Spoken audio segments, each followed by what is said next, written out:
In this lecture, I'm going to show you how to add a third-party library or a third-party Node package to your Node application.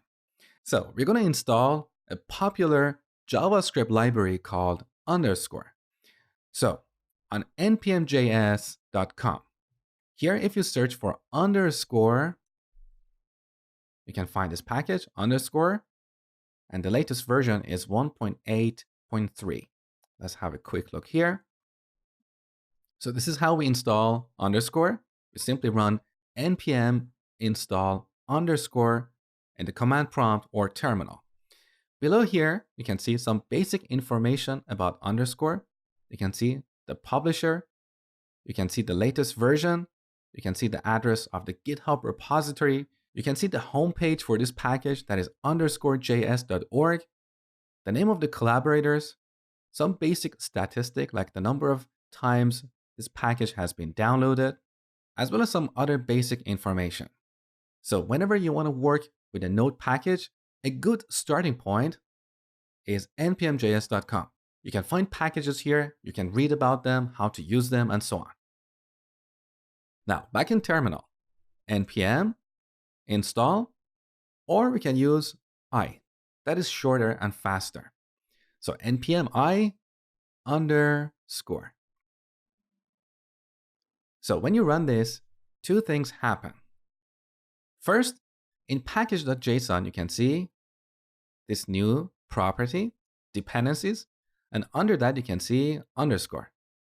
So here in package.json, we specify all the dependencies of our project and their version.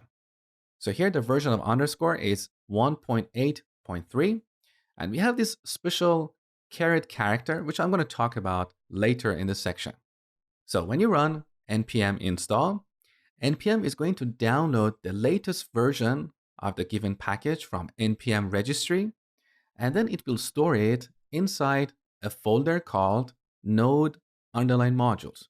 So under this, you can see we have this underscore folder. Here we have a bunch of files. One of these files is package.json. So every node module has this package.json, just like our node application. So if you look at the package.json for underscore, you can see the version is 1.8.3.